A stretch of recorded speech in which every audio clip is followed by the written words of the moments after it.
Hello again. Okay, I often get asked questions about relationships, and one thing that comes up quite consistently is relationships that in some way contain violence, or at least threats of violence, whether the violence is physical and brutal physical violence, or whether it's just bullying. I say just bullying, but whether it's bullying or emotional abuse or verbal abuse. Nevertheless, anger perpetrated at someone else is going to have a deleterious effect on your self-esteem if you're a victim and someone's perpetrating that onto you. So how does all this happen? Well, usually it starts off with a situation where someone fears that they're losing control over the relationship, and feels unable to, they feel a mounting anger within them, and they have to lash out at someone or something and make themselves heard because they fear that they're losing control. So underneath anger is always fear, and it's the fear of loss in many ways. They may think that they're going to lose their partner, so they lash out and they become angry, or they may feel that they're losing control over their situation. So again, they lash out and become angry. So you've got to look for the warning signs of this to start with in order to protect yourself, whether you are a man who's the victim of violence or whether you're a woman who's a victim of violence. Special mention, I suppose, should go to male victims of violence, because that's not as unusual as some people think. A lot of men are victims of violent partners, and they feel they can't speak out because they think, well, I'm a man, I shouldn't be suffering like that in the hands of a violent woman. And a lot of women think it's normal to just, lash out or smack or ridicule their partner. And they cross the line between playful tap, if a tap is ever playful, and they go then towards a shove or even a punch, and it turns more and more violent. So whether that's happening to you as a man or whether it's happening to you as a woman, there's a time to draw the line. Now, I personally think the time to draw the line is as soon as it happens. So as soon as something like that happens, it's best to leave the relationship completely, because that will be a style that person has, and if that's their style, it'll be really difficult to change it. They might make apologies, they might send flowers, they might cry for 3 days, but underneath, something will always be in the background that's winding them up.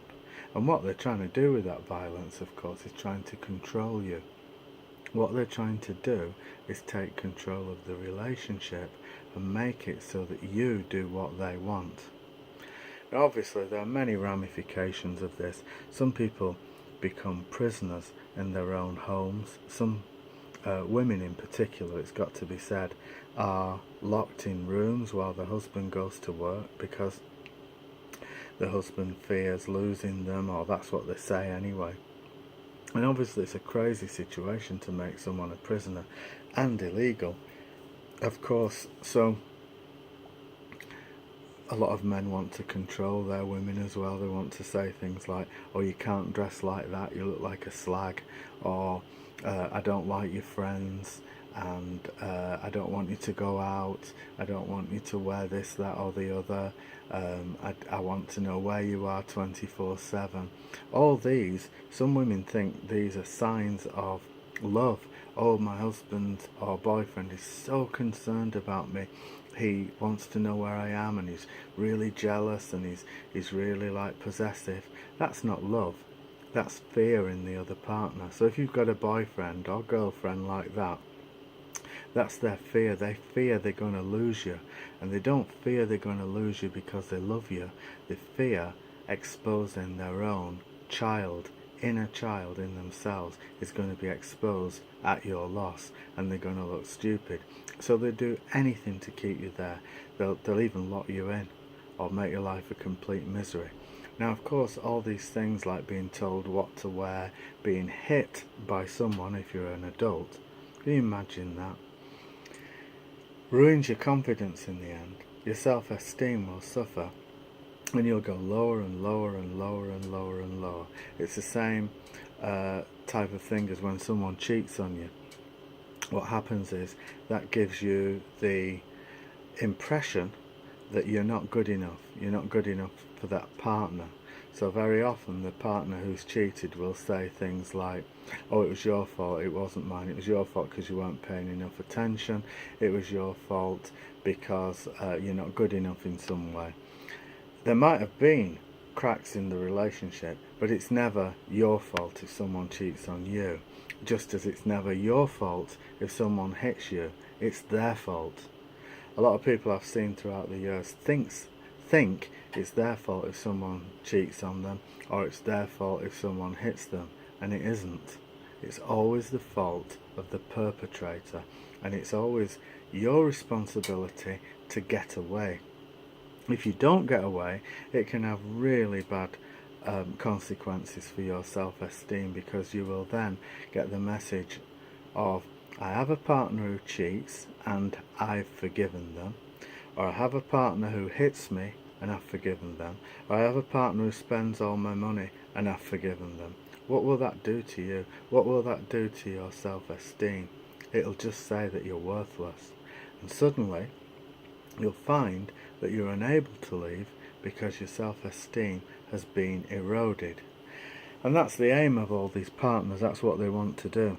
Very often people will become involved with a psychopath, and when I say psychopath, I don't mean the Hollywood type psychopath who's at your window with an axe.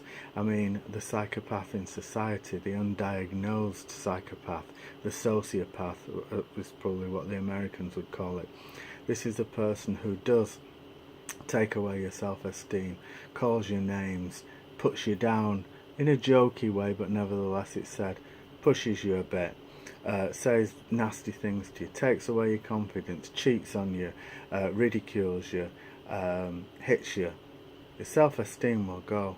It will eventually be eroded like a limestone rock dripping with water, and you will eventually have no confidence to leave.